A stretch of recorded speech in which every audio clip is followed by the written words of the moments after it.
हमारे साथ केडियानॉमिक्स के फाउंडर सुशील केडिया जुड़े हैं।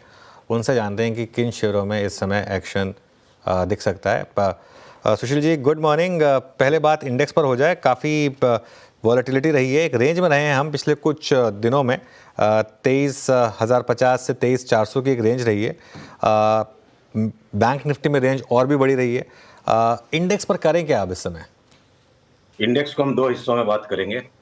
एक, मेरे को लगता है बजट के पहले पहले तक निफ्टी की रेंज 23,700 से लेके 22,700 तक हो सकती है। 22,700 की भविष्यवाणी नहीं है, उसकी मानसिक तैयारी है, झटका मार सकता है बाजार। एक बार फिलहाल लग रहा है हम पहले 23,700 की तरफ जा रहे हैं। उसके बाद संभव है कि 22,700 तक भी अगर आ जाएगा, तब भी मैं 27,000 का व्यू त्यागूंगा नहीं। और बैंक निफ्टी में मुझे लगता है जो लो होना था वो हो चुका है। अब बैंक निफ्टी की तरह वापस एक नया लो बनाने की बिल्कुल गुंजाइश नहीं है। और बैंक निफ्टी में तगड़ी मजबूती देखते हुए इमीडिएट टाइम होराइजन में मुझे लगता है 50,500 चले जाएं, और उसके बाद अगर वापस निफ्टी कोई पुराने लो को टच भी करेगा तो शायद बैंक निफ्टी आज के लेवल के नीचे शायद ना जाए। तो ये सेटअप है शॉर्ट रन में। और मीडियम रन में मेरे को लगता है पोस्ट बजट ये निफ्टी 27,000 तक की चाल को उत्पन्न कर सकता है। 25,000 तो कहीं नहीं गया, हो सकता है 25 क्रॉस कर जाएगा, तब हम 27 की बात करेंगे। बट इंडिविजुअल स्टॉक्स में अनुज नोट बरसने की तैयारी है बाजार में। चलिए, इंडिविजुअल स्टॉक्स में नोट बरसने की तैयारी है। आपकी एक बड़ी कॉल रही है वोडाफोन आइडिया की। पिछले कुछ 2 महीनों में मूव अच्छे आए, लेकिन वो कल एक जो न्यूज़ आई उसके साथ क्या इस मूव का कल्मिनेशन हुआ? यहाँ पर अब कोई अपडेट हो जाए? देखिए कैसे क्या खेल बनेगा, मैं खबरों पे दांव नहीं लगाना चाहता हूं, मैं भाव पे और चार्ट पे दांव लगाना चाहता हूं। खबरों को तो कैसे भी क्या है ना ट्विस्ट किया जा सकता है। अगर ये चार्ट स्क्रीन पे आ रही है मेरे वोडाफोन आइडिया की, अगर पीसीआर दिखा पा रहे हैं, तो देखिए मैं एक सिंपल सी ये बात कहूंगा। चार्ट के हिसाब से तो हमें 20-21 का भाव बिल्कुल संभव दिखता है। लॉजिकली इसको कैसे देखना चाहिए? अगर सबसे बड़ा डिस्ट्रेस डेट होल्डर इस कंपनी में रिकॉर्ड डेट डिस्ट्रेस में है, और उसका लार्जेस्ट होल्डर कौन है? गवर्नमेंट। और गवर्नमेंट रिकॉर्ड डेट को, डिस्ट्रेस डेट को रिकॉर्ड इक्विटी में कन्वर्ट करता जा रहा है। और गवर्नमेंट को डेट को माफ करना है जो किसी भी तरीके से कर सकता है। सुप्रीम कोर्ट के बावजूद ऑर्डिनेंस नहीं बन सकता, स्वाभाविक है। नॉर्मल सर्कमस्टांसेस में ऐसा नहीं होता है। पर अगर एबनॉर्मल सिचुएशंस है और देश को एक क्रिटिकल सर्विस के अंदर ड्यूओपोली नहीं क्रिएट करने देना है गवर्नमेंट को, तो गवर्नमेंट कुछ भी कर सकती है। तो संभावनाओं को देखते हुए एक स्टॉप लॉस के साथ यहाँ पे तेजी का दांव लगाना चाहिए। होगा कि नहीं होगा उस पर मैं अनुमान लगाने की बजाय ये काम करूंगा, स्टॉप लॉस लग गया मैं त्याग दूंगा, जब तक वो नहीं लगता है 20-21 का बेट ऑन है। ओके, ये वोडाफोन पे आपके कमेंट्स थे। अच्छा सुशील जी, जो आप बात कर रहे हैं कि पोस्ट बजट 25,000 तक का एक इनिशियल स्विंग, निफ्टी के उस तेज़ी को कौन स्पॉन्सर करेगा? मतलब आपके प्रेफर्ड निफ्टी में लॉन्ग कैंडिडेट्स जहां पर आप, जिनके आधार पर आप 25,000 का भी बना रहे हैं? देखिए आगे पीछे सबका नंबर आएगा एक्सेप्ट आईटी। कुछ भी हो जाए, आप तमंचा भी मेरे सर पे रख दोगे, मैं 2025 में आईटी खरीदने में बहुत हिचकिचाऊंगा। टाइम टू टाइम रिबाउंड आएंगे, आईटी को हम बार बार बेच के ही कमाने की कोशिश करेंगे। उसको छोड़ के अगर आप इमीडिएटली बोलो आजकल में क्या लेना है, तो मैं बोलूंगा जितने भी पब्लिक सेक्टर है ना, कोल इंडिया, ओएनजीसी, एनटीपीसी, ये तो हो गए 3 निफ्टी में। निफ्टी के बाहर भी जितने भी है पीटीसी और पीएफसी, ये सारा पीएसयू आप लेते चले जाओ। सारे डिफेंस के स्टॉक्स लेते चले जाओ। सारे के सारे बैंक, एचडीएफसी बैंक जिसपे हमें बड़ा परहेज रहता है, जिसके ऊपर हमारी बहुत निंदा होती है कि हम 1200 में लेने के इंतजार में, एक बार तो सट्टा करने के लिए एचडीएफसी बैंक भी लेंगे, नया हाई मारेगा ये, उस नए हाई पे हम फिर शॉर्ट करेंगे। आईसीआईसीआई बैंक जिसपे हमारी बहुत निंदा होती है कि इसको लेना नहीं है, और सट्टा करने के लिए तो एक बार आज आईसीआईसीआई बैंक भी आज दोपहर तक बाई आ जाए और ये भी नया हाई मार देगा, जहां हम वापस नए हाई पे इनको शॉर्ट करेंगे। कोटक महिंद्रा बैंक हो सकता है 2050 तक ही जाए।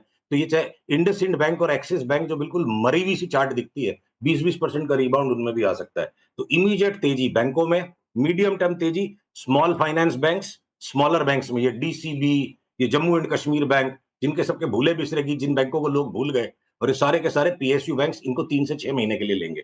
और उसके अलावा अगर ये बीपीसीएल, एचपीसीएल में वापस 100 रुपए की तेजी बन जाएगी, तो रिलायंस अगर न्यू हाई पे चला जाएगा, इवन बजाज ट्विंस जिसका हमें लगता है 10 साल का साइकिल पूरा हो गया, 20% उनमें भी बढ़ेगा, बात हुई थी 10% बढ़ गया, 10 और बढ़ जाएगा। तो सारांश में मैं एक बात करूं, दुनिया भर के छोटे स्टॉक्स, वो यस बैंक में बाई आ गया, ये वोडाफोन आइडिया में बाई आ गया, जिन स्टॉक्स को मतलब उनकी चार्ट खोलने का मन नहीं करता है, जिनकी बैलेंस शीट पढ़ने का मन नहीं करता है, ऐसे दुखी दुखी स्टॉक्स में भी अगर बड़े चाल आने वाले हैं, तो 2025 का साल मार्केट में बड़ी यूफोरिया का साल हो सकता है, इंडेक्स हो सकता है ज्यादा न बढ़े। भाई 26-27 हजार की भी इंडेक्स अगर हो जाएगी तो 15-20% की इंडेक्स में मूवमेंट आई, तो 60-70-80% बढ़ने वाले अनगिनत स्टॉक्स हैं, गिनती नहीं कर पाएंगे, ले नहीं पाएंगे। स्पाइस जेट में बड़ा भाई आ गया, 120 रुपए का भाव लगता है। एसडब्ल्यू सोलर के अंदर लगता है यहाँ से 4 गुना भाव हो जाएगा 1.5 साल में।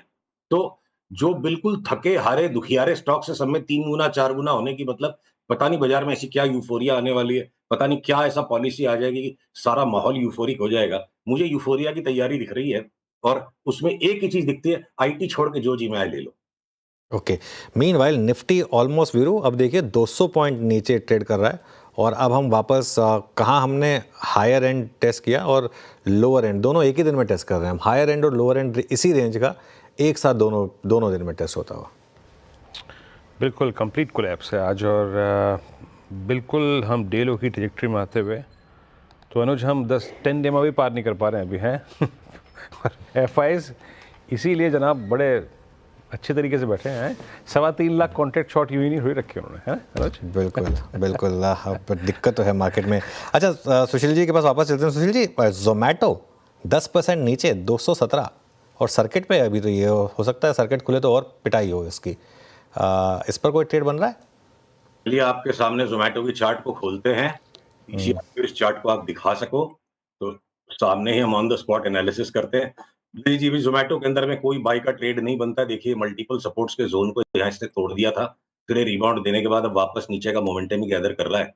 आप ये डाउनवर्ड स्लोपिंग लाइन को 230 का स्टॉप, कैश की चार्ट है, फ्यूचर्स भी खोल के देख लेंगे इक्विवेलेंट लेवल पे 230 के स्टॉप लॉस के साथ, इसमें शॉर्ट पे ही बने रहिए। अभी तो लगता है कि एक बार तो 180 160 तक आने की जगह है, फिर सोचेंगे क्या करना है।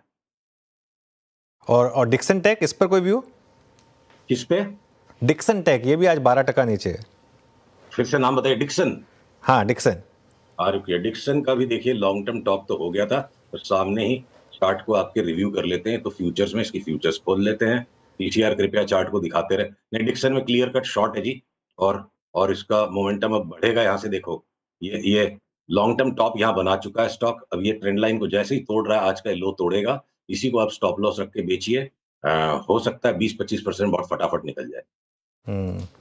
ओके, और एक आखिरी सवाल, एमसीएक्स का भी अगर आप चार्ट चेक कर सकें तो यहाँ पर भी काफ़ी गिरा है स्टॉक हाई से। एमसीएक्स भी क्या है ना, एनएसई की बीएसई की सहानुभूति में एमसीएक्स में भी काफी बड़ा जो स्विंग आ गया। अभी एक लॉन्ग टर्म टॉप बना चुका है, और अब उसके बाद ये नए जो स्विंग लोज बना रहा है, इसमें देख देख के रिबाउंड्स में बेचने की चीज है।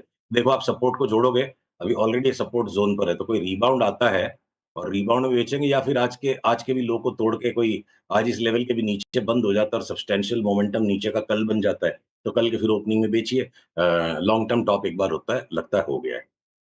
ओके, चलिए Sushil ji, thank you so much आज हमारे साथ जुड़ने के लिए। अगले मंगलवार फिर बात करेंगे आपसे और कुछ और स्टॉक्स पर बात होगी। इस शो को यहाँ समेटेंगे। वीरू और मैं अब आपसे इजाज़त लेंगे, और एक ब्रेक के बाद कंचन और श्रेया लेकर आएंगे ट्रेडर्स हॉटलाइन।